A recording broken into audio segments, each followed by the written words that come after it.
Señor Jesús.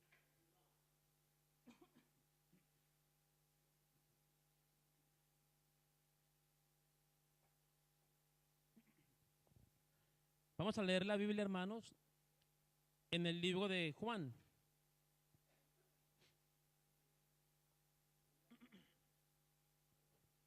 Libro de Santo Evangelio, según San Juan. Gloria al Señor Jesucristo. Vamos a leer el capítulo 1.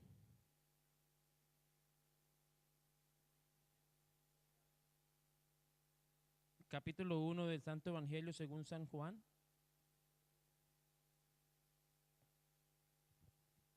El verso 1 y el 14. Amén.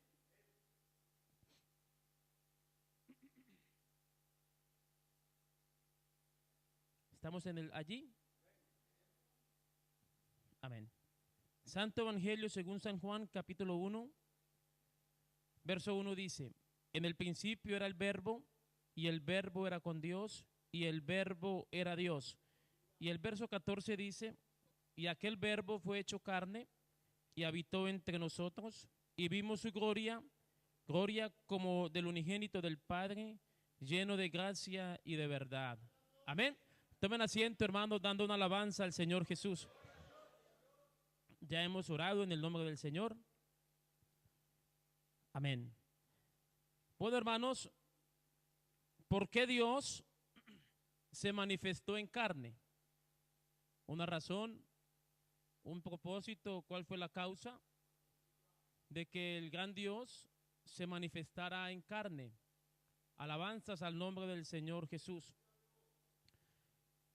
Si nosotros leyéramos la Biblia y detenidamente comenzáramos a reflexionar en ella, nos daríamos cuenta de que Dios no creó al hombre para vivir lejos de él.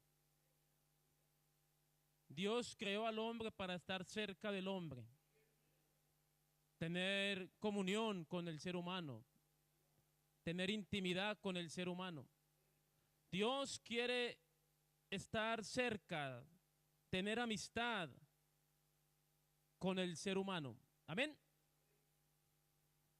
Vemos con el primer hombre cómo Dios creó a Adán, lo formó. Y a este hombre, pues, creo yo que no le faltaba nada. Ya cuando tenía allí a su esposa, a Eva, este hombre gozaba de todo. Era un deleite. Pero a causa del engaño, su esposa Eva fue engañada. Y luego, pues, Adán voluntariamente accedió y pecó contra Dios, comiendo del fruto del cual Dios le había dicho que no comiese. Esto ocasionó una catástrofe muy tremenda en la historia humana. Pues por causa de este pecado, Adán tuvo que salir del Edén. Adán en el Edén, a Adán no le hacía falta nada. Adán gozaba de la presencia de Dios. Pero al salir Adán del Edén, esto ocasionó que en la vida de Adán viniese un vacío muy profundo, un vacío el cual nadie lo puede llenar. Y el hombre a través de la historia ha querido llenar ese vacío de muchas maneras, pero no ha podido. Ese vacío solo lo puede llenar Jesucristo. Amén. Alabanzas al Señor Jesús. Ya el hombre en su estado caído, con su espíritu muerto, ya era imposible que pudiese comunicarse con Dios, puesto que Dios es espíritu. Y el espíritu del hombre caído o muerto era imposible. El hombre como que cayó en manos del tirano, en manos del engañador. Pero más sin embargo Dios siguió acercándose al ser humano. Y podemos ver que la Biblia dice que caminó Enoc con Dios y Dios se lo llevó. También vemos que Dios se acerca y habla con Noé y le dice que va a destruir con agua a todo ser viviente, pero que él ha hallado gracia delante de sus ojos, que prepare un arca en el cual él y su casa se salven. Y vemos como que Dios no cortó la relación con el hombre, no cortó la comunicación con el hombre. Así fuera sobre una sola persona, había como que habiendo una comunicación, digámosle así. Más adelante, gloria al Señor Jesús, también se acercó a Abraham y le dijo que saliese de su tierra y de su parentela y que se fuese al lugar donde él le iba a mostrar una ciudad hermosa, una ciudad preciosa. La Biblia dice que Abraham salió buscando la ciudad cuyo arquitecto y constructor es Dios mismo. Y de Abraham Dios hizo un pueblo para él. Pero le ha dicho que ese pueblo iba a estar esclavizado en Egipto por algún tiempo, 430 años, pero que luego él lo iba a rescatar de allí. Y entonces vemos ya a Dios acercándose a Moisés. Y Moisés, dice la Biblia, que estuvo a punto de perder su vida, porque el faraón había dado la orden de que todos los niños tendrían que morir, pero su madre lo metió allí en un canasto y lo puso por allí por el río. Y entonces la hija del faraón lo sacó de allí y comenzó a formarle, y como por casualidades de la vida, no, buscó quien pudiese educar a este niño, y el niño terminó en las manos de su propia madre. Pero era un propósito de Dios. Dios estaba allí con Moisés. Entonces Moisés fue rescatado de las aguas para rescatar, un propósito de Dios. Y más adelante, pues Dios se manifiesta a Moisés allá en la zarza que ardía, y la zarza no se consumía.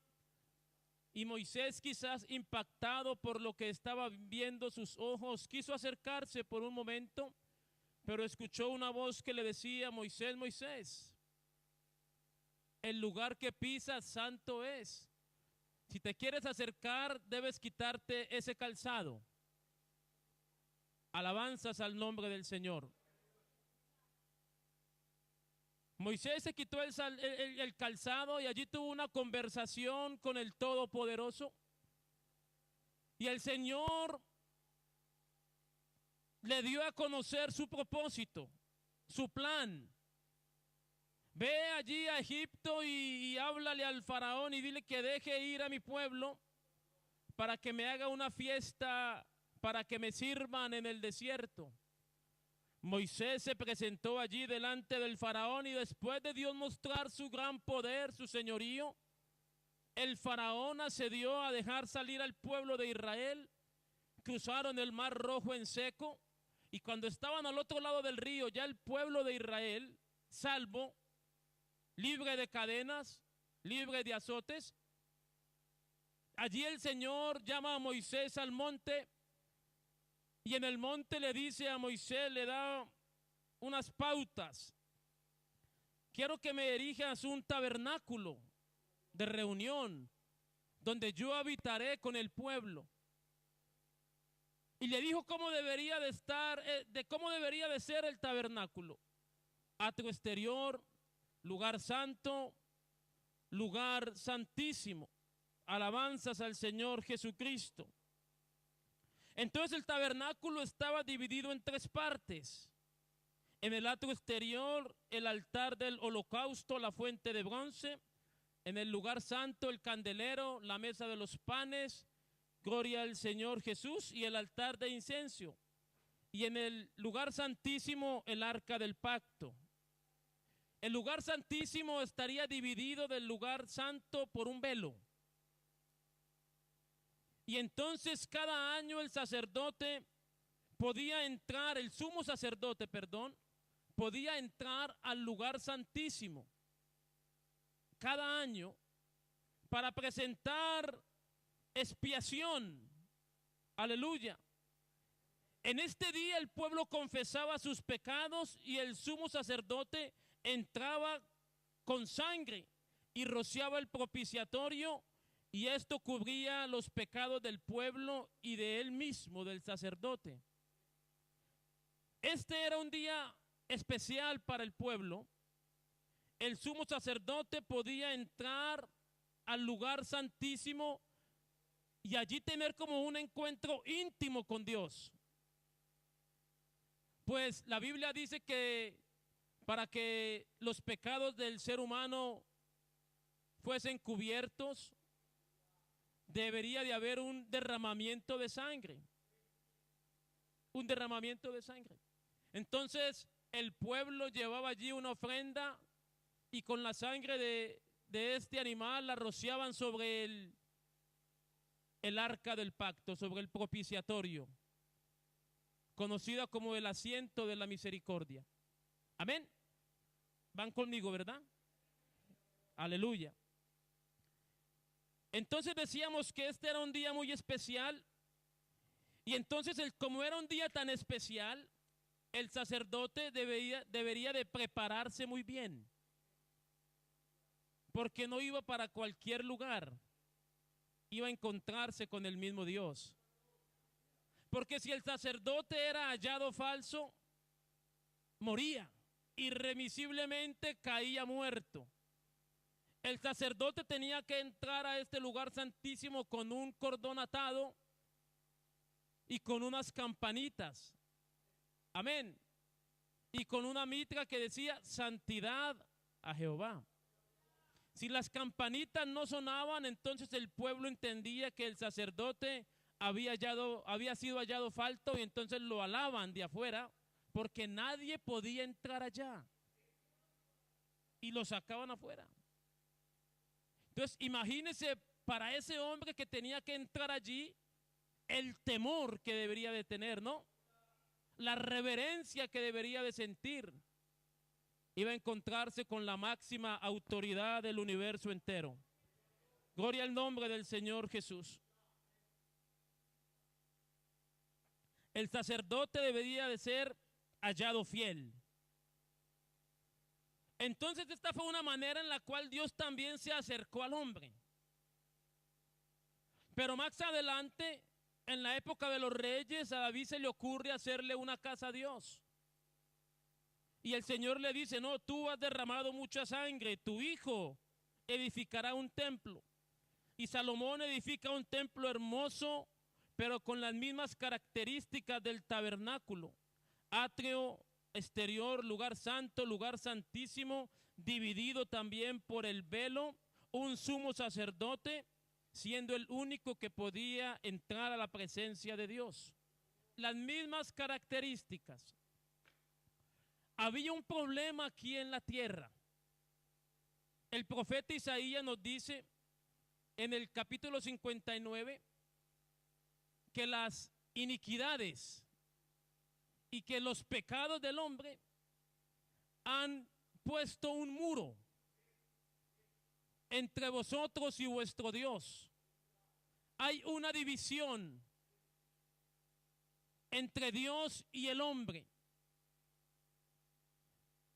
Dios se vino acercando al ser humano a través de estos sacrificios para que estos pecados del hombre fuesen cubiertos. Pero un día el Señor se puso a mirar desde los cielos y comenzó a buscar a alguien que pudiese quizás hacer algo más, alguien que pudiera como enderezar esta senda que se había torcido.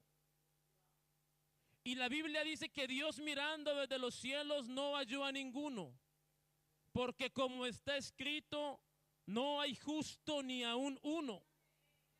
No hay quien entienda, no hay quien busque a Dios. Todos se desviaron a una, se hicieron inútiles. No hay quien haga lo bueno, no hay ni siquiera uno. Aleluya. Y luego dice, por cuanto todos pecaron, todos están destituidos de la gloria de Dios. Amén, demos una alabanza al Señor Jesús. Entonces la condición del hombre era tremenda, ¿verdad? Era tremenda. Aparte de que solamente se manifestaba era allá en el pueblo de Israel. Allá era donde estaba el tabernáculo, allá era donde estaba el templo. ¿Y qué de las demás naciones? ¿Qué de los demás pueblos?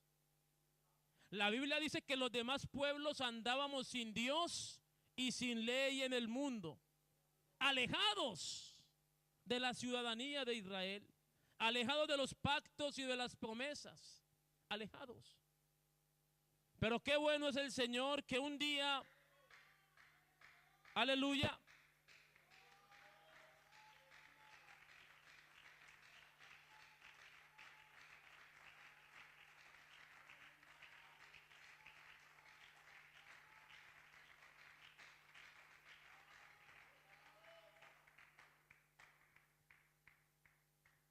que un día alguien hizo una pregunta.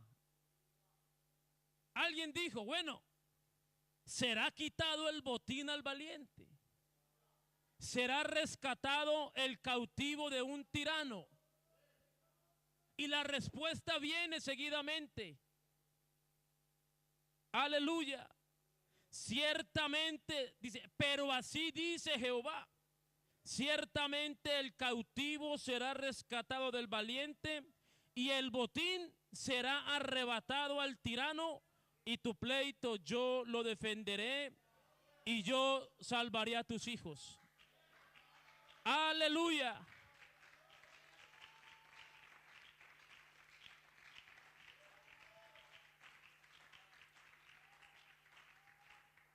Gloria al nombre del Señor Jesús. ¿Cómo va a pelear el pleito? La Biblia dice en el libro de Levíticos, el capítulo 25, Levíticos capítulo 25, el verso 47.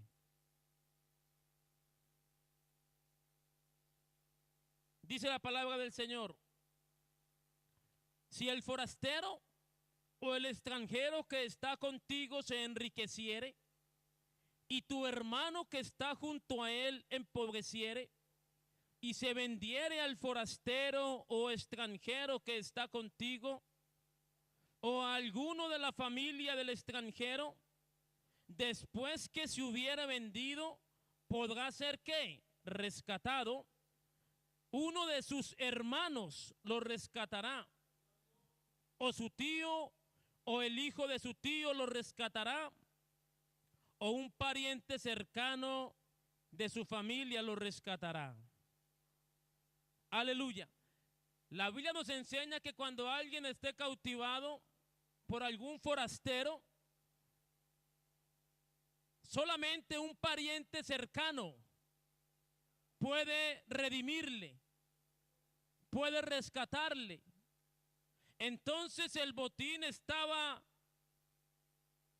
alabanzas, en manos de, como lo llama la palabra, del valiente, y el cautivo en manos del tirano, del forastero. Porque aquí por el mundo andaba el forastero creyéndose dueño de todo, creyéndose dueño de las almas, creyéndose dueño de la humanidad, y el forastero no es dueño de nada. Entonces el Dios de los cielos, el gran Dios y Salvador de nuestras almas, es espíritu. Entonces, ¿qué hizo Dios? ¿Qué hizo Dios? Aquí es donde nosotros entendemos la obra de Dios. La humanidad está en manos del tirano. Dios quiere acercarse al hombre. Aleluya. Entonces, Dios se hace carne.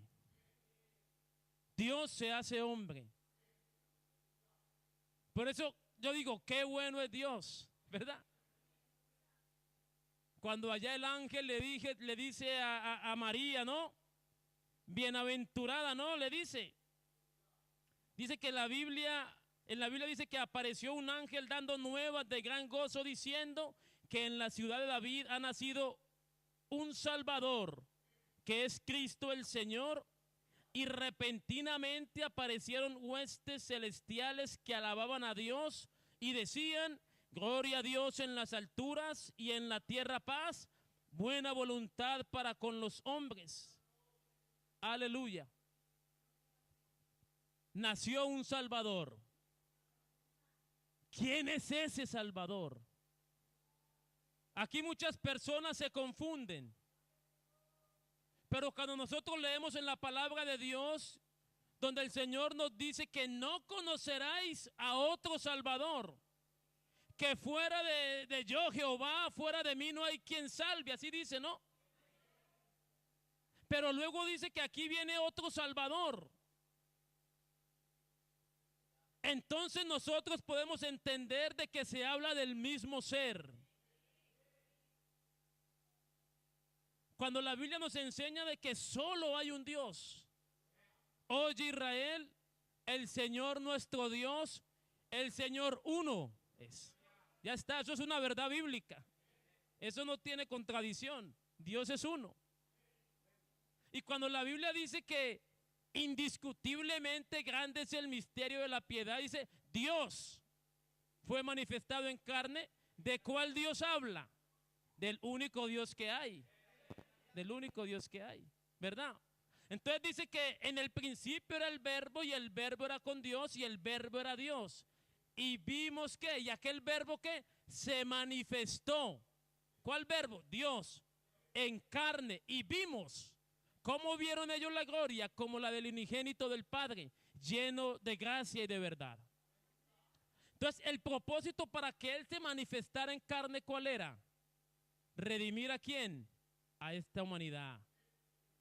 Por eso la Biblia nos dice que así por cuanto los hijos participaron de carne y sangre, Él también participó de lo mismo, para destruir por medio de la muerte al que tenía el imperio de la muerte, esto es al diablo, y librar a todos los que por el temor de la muerte estaban durante toda la vida sujetos a servidumbre. Porque ciertamente no socorrió a los ángeles, sino que socorrió la descendencia de Abraham, por lo cual debía ser en todo semejante a sus hermanos, para venir a ser misericordioso y fiel sumo sacerdote en lo que a Dios se refiere, para expiar los pecados del pueblo, pues en cuanto él mismo padeció siendo tentado, es poderoso para socorrer a los que son tentados. Entonces dice que él mismo que participó de la naturaleza de los hijos. Por eso la Biblia dice que por lo cual debía ser en todo semejante a sus hermanos. Amén. El único que podía redimir era un pariente cercano. Entonces Él participó de nuestra naturaleza, carne y sangre, para redimirnos, para rescatarnos, para libertarnos. Por eso cuando el Señor Jesucristo estaba en la tierra, Él decía: yo he venido a buscar y a salvar lo que se ha perdido. Yo he venido a redimir, a libertar. Si conoceréis la verdad y la verdad os hará libres. Ese era el propósito por el cual Dios se manifestó en carne. Alabado sea el nombre del Señor Jesucristo. Entonces, hermanos, estamos en que Dios ya no está en el Edén con Adán. Ya Dios no está en el tabernáculo con Moisés. Tampoco está en el templo de Salomón. Ahora Dios está vestido de carne, caminando entre el pueblo, viviendo con ellos, ¿verdad?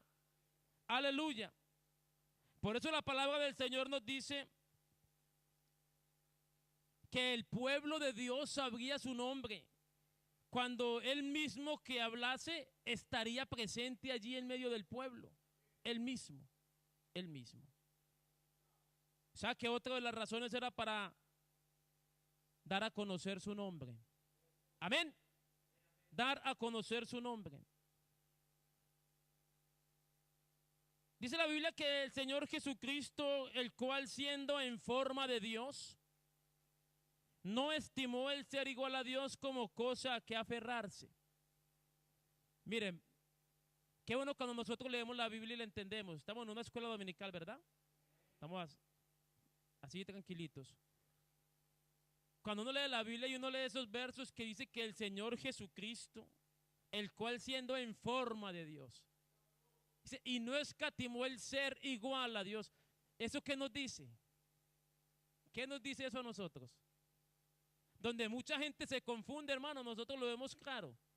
Hermano, igual a Dios no hay nadie. El único que sea igual a Dios tiene que ser Dios. Porque no hay dos dioses iguales. Dice, el cual siendo en forma igual a Dios. ¿Verdad? Jesucristo es Dios manifestado en carne.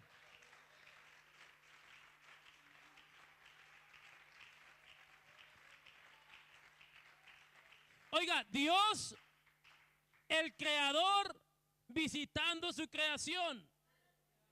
¿Ah? Qué maravilloso, ¿cierto? Tan bello nuestro Dios. Sino que se despojó a sí mismo. Mire, tomando forma de siervo, hecho semejante a los hombres, o sea, participando de nuestra naturaleza, carne y sangre. Y estando en la condición de hombre, se humilló a sí mismo haciéndose obediente hasta la muerte y muerte de cruz. Recuerde que sin sangre no hay remisión de pecados. Por eso cuando Juan lo ve, Juan lo ve y dice, he ahí el Cordero de Dios que quita el pecado del mundo. Ese es el que va a redimir al mundo. Ese es el que va a rescatar al hombre que en él crea. Ese es el Cordero de Dios. Cuando Juan vio al Señor Jesús, cambió su predicación, cambió el mensaje. Arrepentidos porque el reino de los cielos se ha acercado. Pero cuando vio a Jesús, dice, he ahí el Cordero de Dios. Ya el mensaje era otro. He ahí el Cordero de Dios que quita el pecado del mundo. ¿Cuántos lo creen?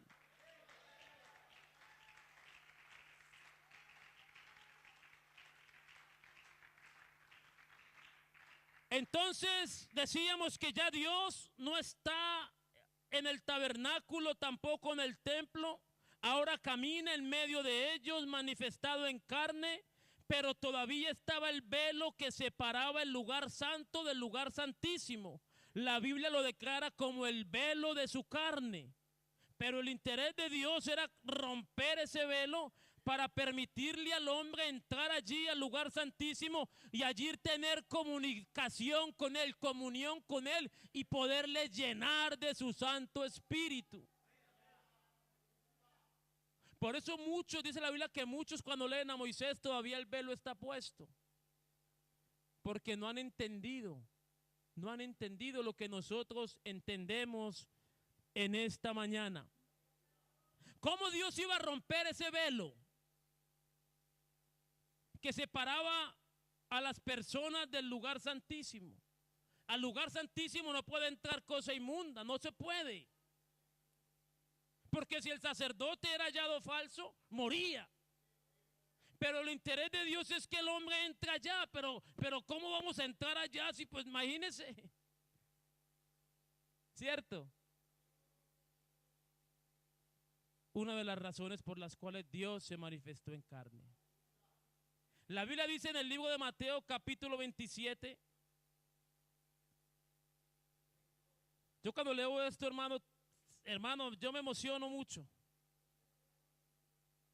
Porque recuerde que estamos hablando de Dios. Del Dios que no necesita de nada ni de nadie, Él es Dios. El ser humano sí que necesita de Dios. Mateo 27:27 dice: entonces los soldados del gobernador llevaron a Jesús al pretorio y reunieron alrededor de él a toda la compañía, y desnudándole le echaron encima un manto de escarlata y pusieron sobre su cabeza una corona tejida de espinas y una caña en su mano derecha, e hincando la rodilla delante de él le escarnecían diciendo: salve, rey de los judíos. Y escupiéndole tomaban la caña y le golpeaban en la cabeza. Después de haberle escarnecido, le quitaron el manto, le pusieron sus vestidos y le llevaron para crucificarle. Que no se nos olvide, hermano, la obra que hizo el Señor Jesucristo en el Calvario. Cómo expuso su cuerpo para ser sacrificado y poner él mismo su vida por nosotros. Alabado sea el nombre del Señor. Dice la Escritura que a Dios manifestado en carne, una compañía de soldados se reunieron alrededor de él. Hay quienes dicen que una compañía son alrededor de 200 a 600 soldados. Y en medio de todo ello estaba el Señor Jesucristo. El Salmo 22 declara que me rodearon como perros, fuertes toros de Basán. Allí en medio de una compañía de soldados estaba el Señor Jesús. Oiga, yo recuerdo un día que a un amigo mío allá en Colombia, ¿no?, lo cogieron entre un grupo de unos 10 o 15 personas, y cogieron a golpearme en la cabeza, y él no tenía escapatoria, no, estaba rodeado. Y luego lo que hicieron fue que lo amarraron a un árbol, a un poste de esos de luz. Lo amarraron y comenzaron a echarle en maicena, a estriparle en huevos, le echaban agua, le golpeaban en la cara. El joven lloraba. Y tremendo, ¿no? ¿Quién quisiera estar en esos zapatos? Y ni modo de decir, no le hagan eso a él, porque como uno diga eso, pues venga usted por él. Todos callados. Hermanos, el Señor Jesucristo estaba rodeado.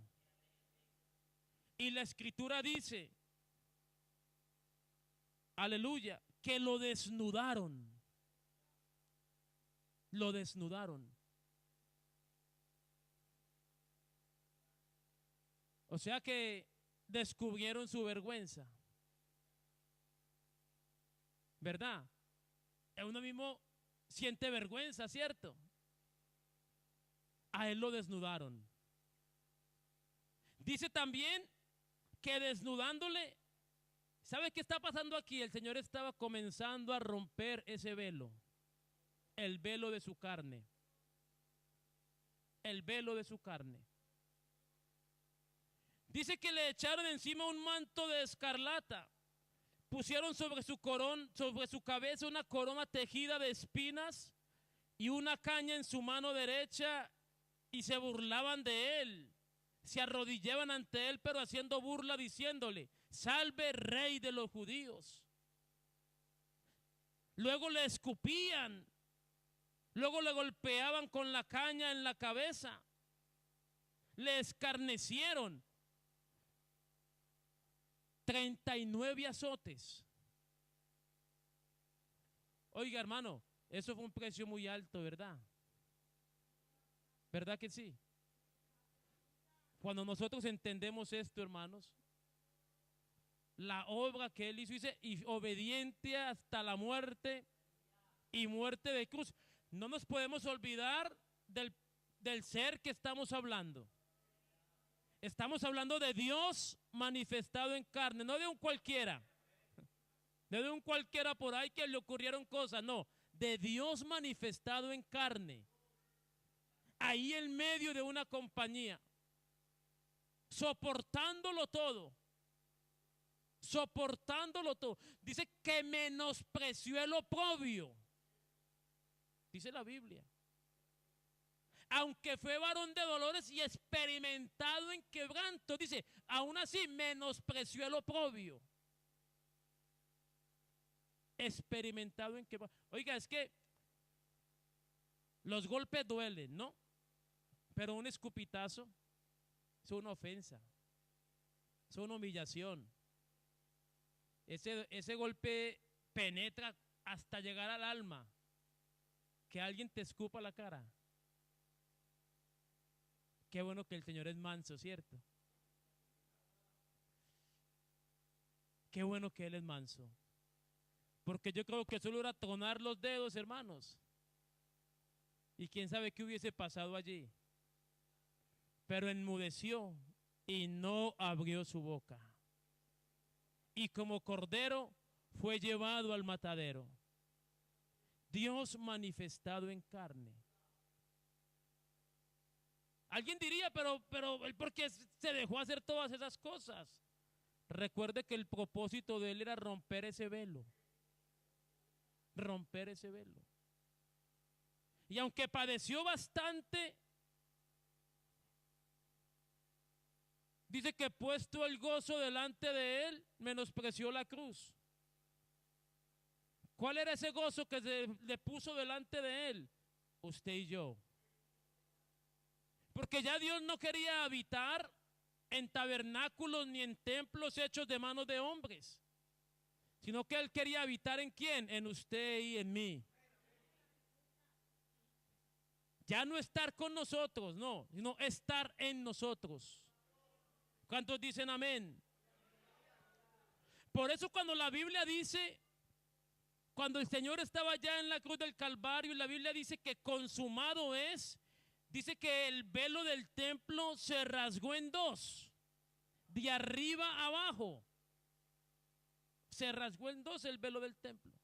Dios mismo quitó esa barrera de separación que había entre la humanidad y Él.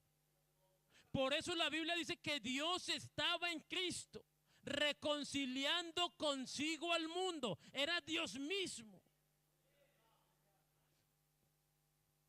A veces uno pensaba que era el diablo el que le estaba llevando al Señor Jesús a la cruz. No, era Dios mismo que estaba reconciliando consigo al mundo.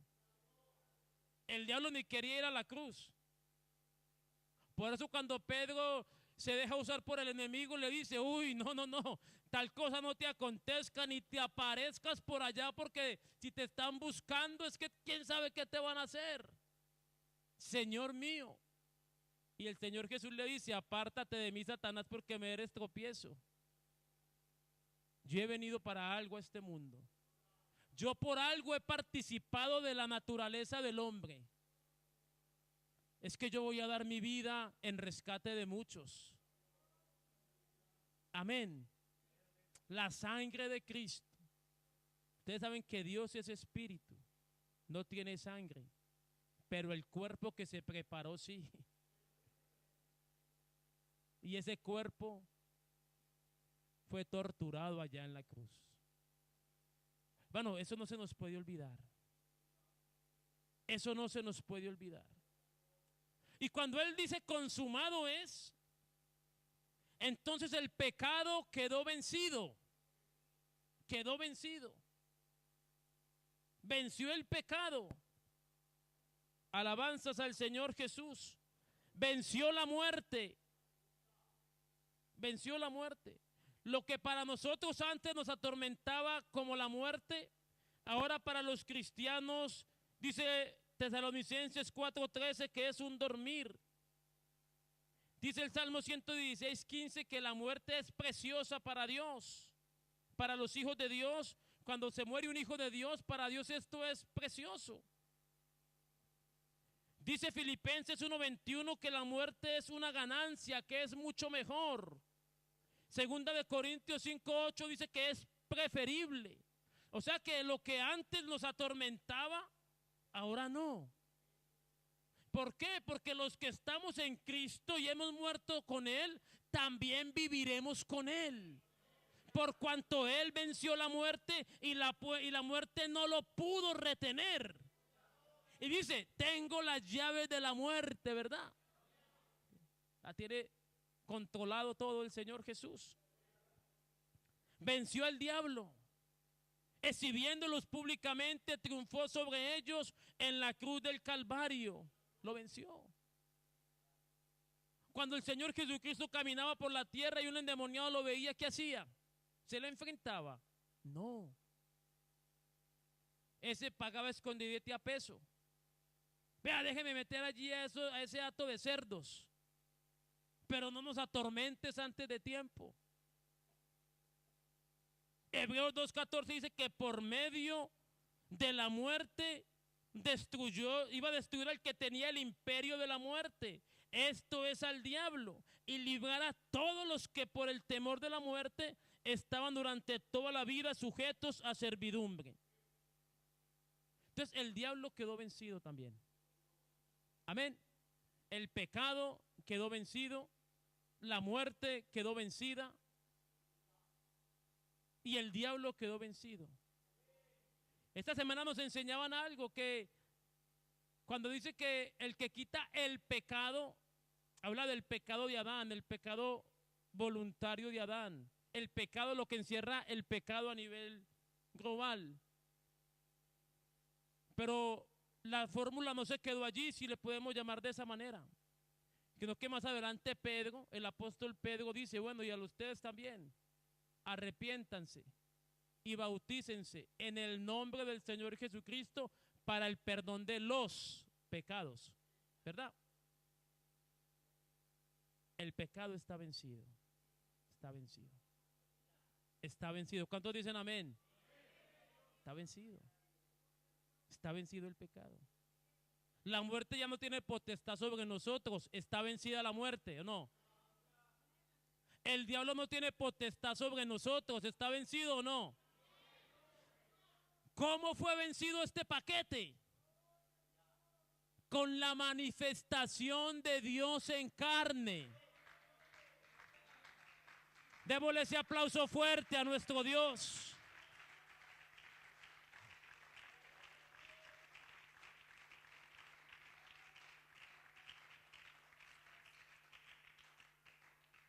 Por eso, hermano, ya cuando Dios ha hecho lo que ha hecho, solo queda uno postrarse ante Él y decirle, gracias, Señor.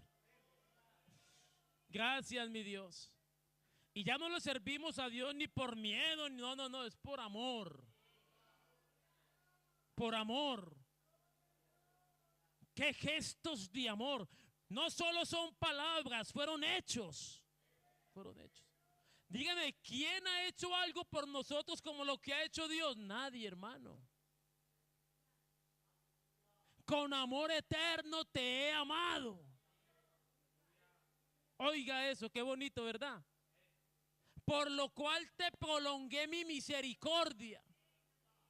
Ese hospital era para ti, ese accidente era para ti, aún esa cárcel era para ti, aún la muerte era para ti, pero te prolongué mi misericordia. Prolongué.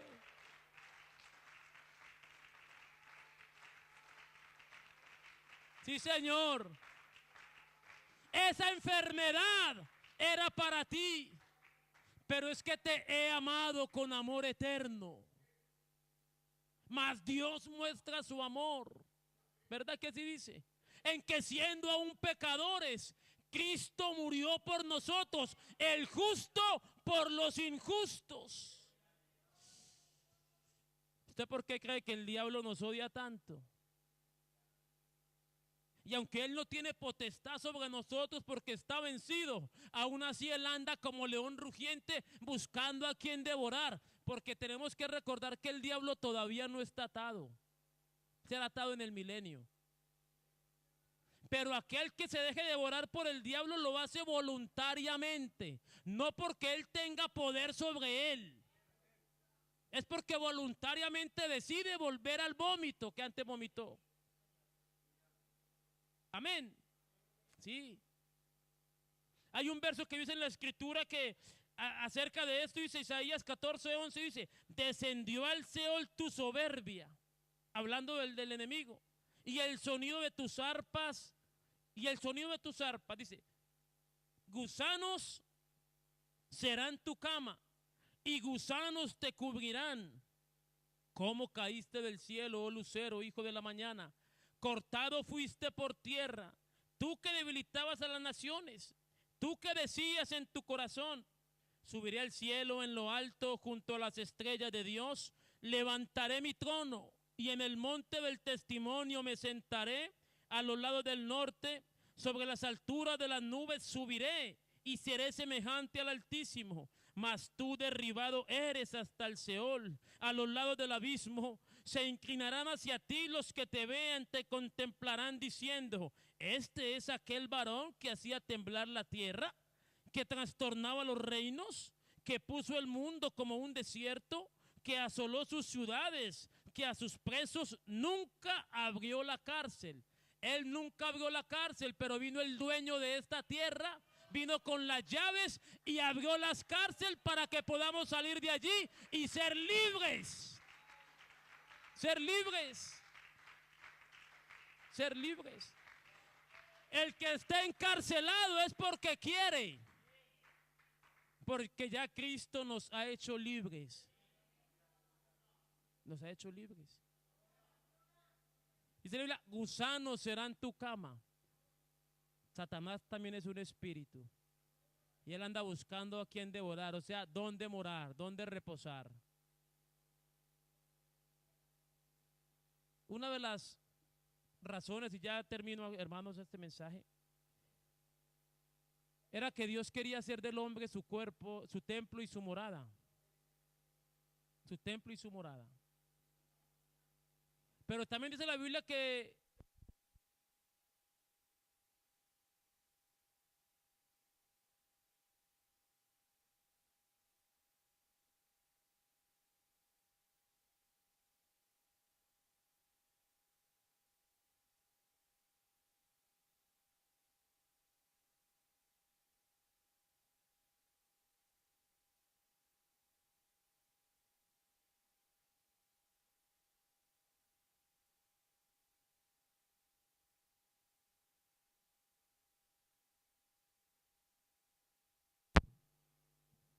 hacemos un gesto como con una expresión, uy, qué asco, ¿cierto?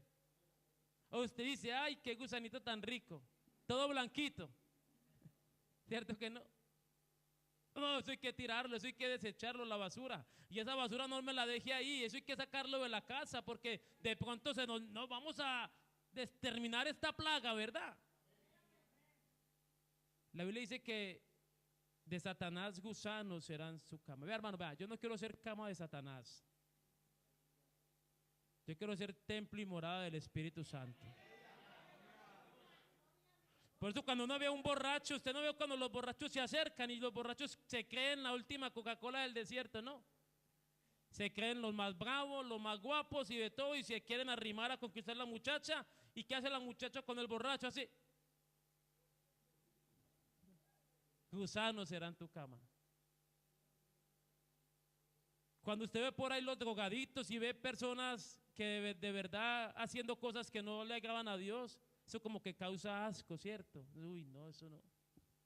Gusanos y cama de Satanás. Pero si están allí, es por alguna de estas razones. O porque no saben que la cárcel está abierta y pueden salir de allí siendo libres, o porque están allí voluntariamente. Para usted que está aquí en esta mañana, que sabe lo que ha hecho Dios, lo que quiere Dios, tener comunión con usted y conmigo, la obra que hizo, manifestarse en carne, siendo tan santo, venir a un mundo tan lleno de pecado, para libertarnos del pecado y la maldad, y aún así querer volver allá, hermanos, por favor, yo les ruego en el nombre de Jesús, cerremos la puerta al pasado, Cerrémosle la puerta al enemigo. Cerrémonos la puerta aún a nosotros mismos. Vamos a morir a nosotros. Vamos a negarnos a nosotros mismos. Y vamos a hacer lo que le agrada a Dios. Amén. Porque Él lo hizo primero. Él se negó a sí mismo. Y tomando forma de siervo, hecho semejante a ti y a mí. Él venció la muerte, Él venció el pecado, Él venció el diablo, pero Él también vino a buscar y a salvar lo que se había perdido. Entonces Jesús venció a todos nuestros enemigos. Ahora, ¿será que aquí hay alguien en esta mañana que también debe ser derrotado por el Señor Jesús? Debe ser vencido por el Señor Jesús. Debe de reconocer y decirle: Señor, hoy he comprendido, hoy he entendido lo que tú has hecho para salvarme a mí. Caigo rendido a tus pies. Caigo postrado ante ti. Aquí está mi vida. Aquí está mi corazón, Señor. Pero no quiero que solamente sea una emoción de un ratico. No, no, no. Quiero vivir para ti, Señor. ¿Cuántos se quieren poner sobre sus pies? Yo quiero decirle, hermano, que Dios nunca pierde. Nunca pierde. Y Jonás pensó que le podía ganar a Dios. Pero cuando estaba en el vientre del pez, allí comenzó a llorar como un niño seguro. Y comenzó a decir: los que se apartan de ti perecerán. Ciertamente los que se alejan de ti, tu misericordia abandonan y persiguen vanidades ilusorias. Amado hermano, amado amigo, lo que Dios ha hecho por y para nosotros es muy grande. Yo te invito a que renuncies a ti mismo. Pero ¿cómo le hago, hermano? Es que no puedo vencer esto y no puedo vencer aquello. Y yo recuerdo antes, creo que el hermano Guillermo nos dio una enseñanza y él colocaba un ejemplo. Y él decía, para usted, hermano y hermana, que dice que la tentación, que la concupiscencia, que aquello, que lo otro. Mire, hermano, vea. Dice que un señor tenía 2 perros. Usted ya se sabe este ejemplo, pero se lo voy a repetir. Tenía 2 perros. Y que los 2 perros como que tenían la misma fuerza. Y él los llevaba y los ponía allí a combatir al parque y siempre quedaban igual. Pero un día les dice: la próxima semana este perro le ganará la batalla al otro. La gente se preguntaba: ¿y cómo lo hará? ¿Cómo sabes eso? Si son igual en tamaño, igual en fuerza. Pero la próxima semana los colocó allí en el parque a batallar y efectivamente ganó el perro que su dueño había dicho. La gente sorprendida: ¿y cómo lo has hecho? ¿Cómo te diste de cuenta? Y el dueño le dice: tranquilos, la próxima semana ganará el perro que perdió hoy. La gente impaciente esperando que llegara el próximo domingo, la próxima semana. Los pone allí a batallar y efectivamente el perro que casi muere una semana antes había vencido al que lo venció. ¿Cómo lo has hecho?, le preguntaban. Y él dio una respuesta tan sencilla. A una pregunta que parece tan complicada, él dio una respuesta tan sencilla. ¿Sabes qué he hecho? Cuando ganó este perro, ¿sabes por qué ha ganado? Porque lo alimenté muy bien durante la semana. Y a este otro perro no lo alimenté, llegó débil a la batalla. Y a la siguiente semana hice todo lo contrario, al otro lo alimenté y al otro no lo alimenté. Por eso la Biblia dice: vivid en el Espíritu y no satisfagáis los deseos de la carne. Hay que vivir en el Espíritu. Hay que pensar en el Espíritu. Porque los que se ocupan de la carne ciertamente perecerán, pero los que se ocupan del Espíritu serán vivificados. Que Dios te bendiga.